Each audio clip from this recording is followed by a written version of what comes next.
That's the bike just thrown over on its side at the moment. I'll come in first on this tube here. I mean, this is how I've actually welded it. Obviously I'll need to do around here. I've just really tacked it on really and built it up for strength. How can I focus this thing? You can't really see that, but I've really built it up strongly here and try and get it as strong as possible. I need to get in underneath. I've cut a bar to go from here right across to here, which I'll do when the engine's out, and then what I'll do is I'll put a plate down here and also at the front to actually brace it nice and strongly and get a nice weld down the side there. Just moving down the bar, this is where I've just tacked on with the MIG this top plate here to hold the rad. And moving down, this is one of the engine mounts which I've cut off the original bar, and I've just tacked it into place, which I'll get a nice neat weld down there afterwards. Moving along the bar now, this is where this is the original frame, this is the original frame, and this is the bar goes in as far as here. I've got a plug weld there, I've got a nice weld, I'm going to get a nice weld round here afterwards. I've got a floating piece here which I'm going to move up to there, then weld the whole thing together, get another couple of plugs, get a nice neat welders here as well. Not much more to say at the back of the bike. This has just been, this upright has been put in and I've tacked it into place. The original bike had a plate hanging down here, so it was attached from here, here and here. Obviously it was further back here. What I've also done is I had to cut the backbone here halfway through and bend this whole section up, which I've actually filled in here.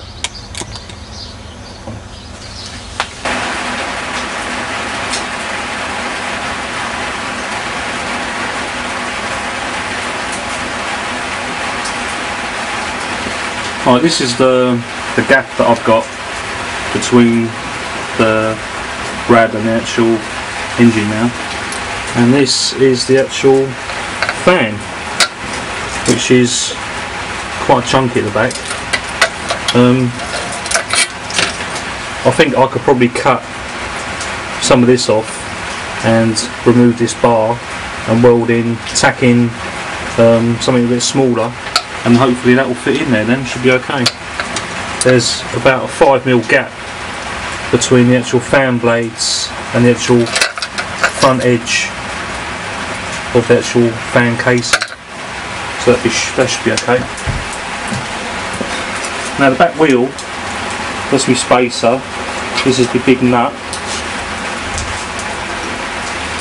and this is the standard pullback. So what I actually need to do is I need to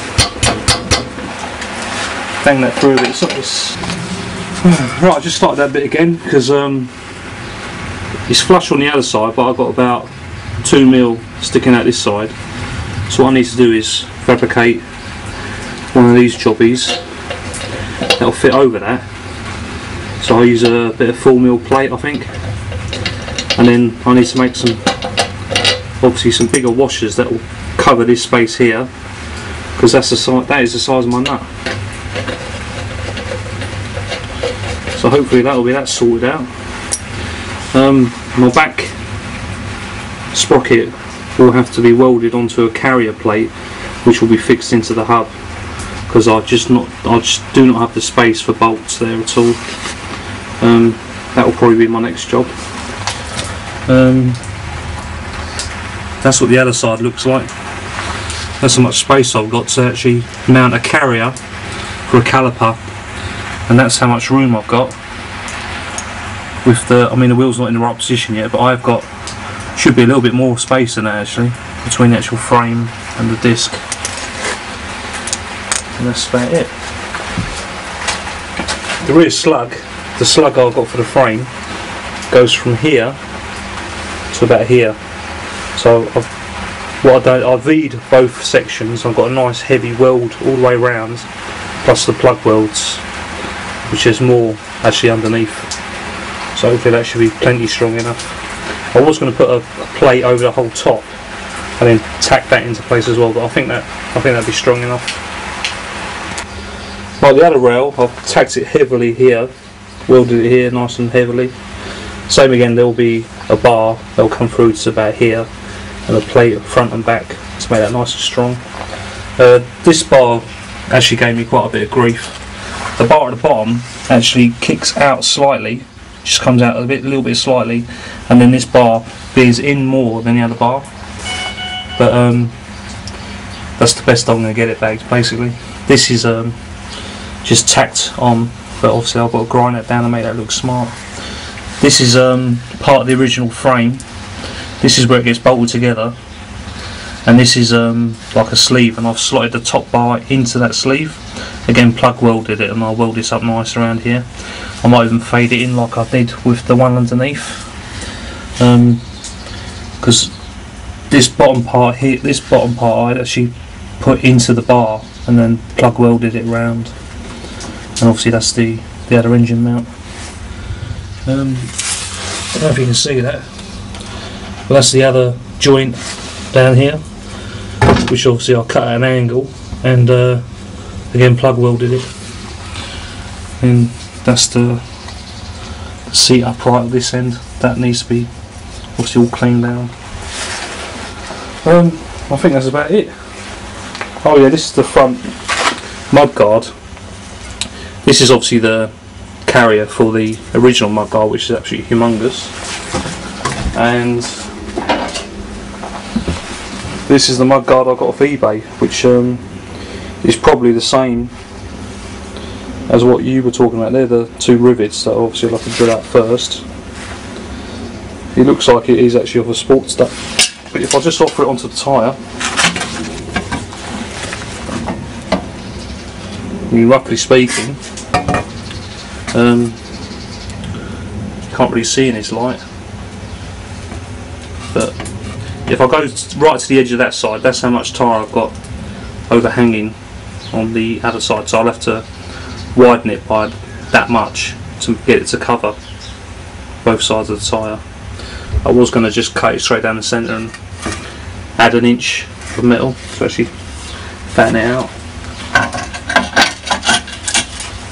It sits on there quite well. Well, it sits on the bracket quite well, I should say.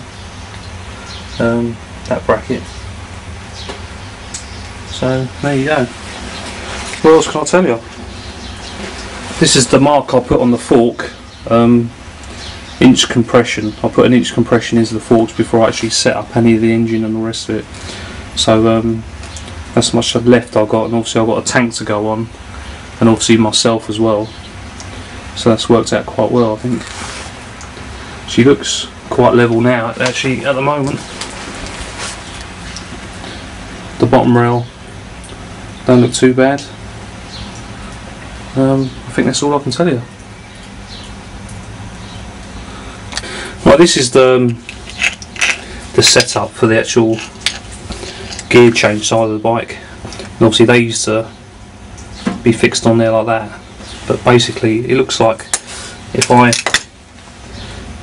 cut this off and this one off, I could probably weld that directly onto the actual tube. What do you think? I mean, you said something about the Harley way of doing things. Would I have to put a plate on the inside as well, or would one nice heavy weld stick that onto that?